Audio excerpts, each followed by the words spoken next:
पुण्यात्माओं, परमात्मा का जो ज्ञान है परमात्मा ही करा सकता है। जीव अपनी शक्ति बल से या अपने अभ्यास प्रयत्न से परमात्मा को नहीं जान सकता। अगर ये जान सके होते तो हजारों वर्ष इन्होंने समाधि मेडिटेशन करके देख लिए। अब जो 2.5 घंटे सुबह 2.5 घंटे शाम भक्ति करके मोक्ष का दावा करते हैं, वो खोखला दावा उनका। हजारों वर्ष उन्होंने इस शरीर में खूब टक्कर मार ली और लास्ट में कह दिया गॉड इज फॉर्मलेस, परमात्मा निराकार है, परमात्मा का केवल प्रकाश देखा जा सकता। तो परमात्मा नहीं देख सके वह, परमात्मा का जो प्रकाश देखा है, तो परमात्मा बिना प्रकाश होगा किसका? वो तो ऐसा है जैसे ये शरीर है हमारा, ये ऐसा है जैसे किसी सरोवर तालाब के साथ में कोई मकान बना हो, कोई महल बना हो, और उस सूर्य का प्रकाश उस सरोवर के जल से रिफ्लेक्ट होकर, प्रतिबिंब होकर के, और उस मकान की किसी छत पर लग रहा हो, तो वहां उसका प्रकाश तो सूर्य का है, लेकिन वो सूर्य नहीं है।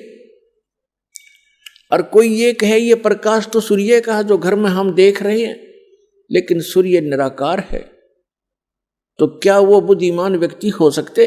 तो इस शरीर रूपी महल में उस परमात्मा का रिफ्लेक्टेड यानी प्रतिबिंब का जो बना हुआ प्रकाश है, प्रतिबिंब देखते हैं ये लोग। और लास्ट में इन्होंने यही मान लिया कि परमात्मा निराकार है, परमात्मा का केवल प्रकाश देखा जा सकता है त्रिकुटी में या जहां भी वो ध्यान का व्यर्थ प्रयत्न करते। तो प्रकाश, परमात्मा बिना प्रकाश किसका हो गया वो? तो परमात्मा निराकार कैसे है? जब उसका प्रकाश आपने देखा तो है कहीं वो?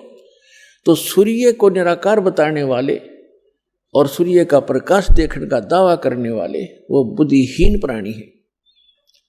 इसी यही यथास्थिति समझ लेना इन अज्ञानी ऋषि, महर्षि और आज तक के जितने परमात्मा से अपरिचित संत हैं, उन्होंने यही थ्योरी बताई है। चाहे वो राधा स्वामी पंथ से संबंधित है, चाहे वो धन सतगुरु पंथ से, चाहे जय गुरुदेव पंथ से, और चाहे कोई अन्य जितने भी आज तक संत ऋषि महर्षि आप जिससे भी विचार सुनोगे, परमात्मा निराकार है।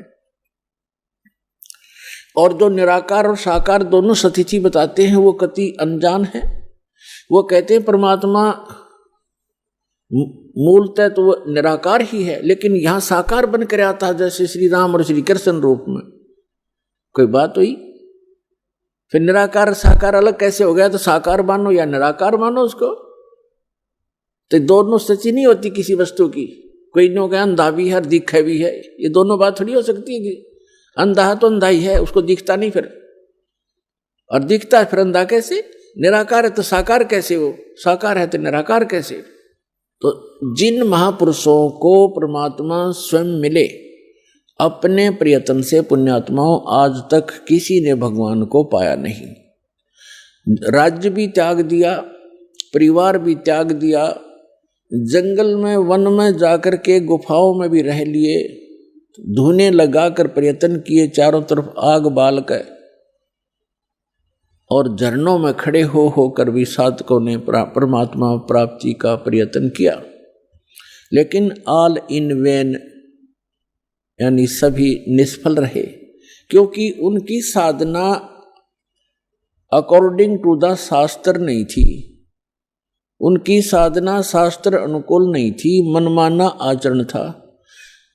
और अब भी जो कर रहे हैं मनमाना आचरण, वो भी अपना जीवन व्यर्थ कर रहे हैं। जैसे श्रीमद् भगवद गीता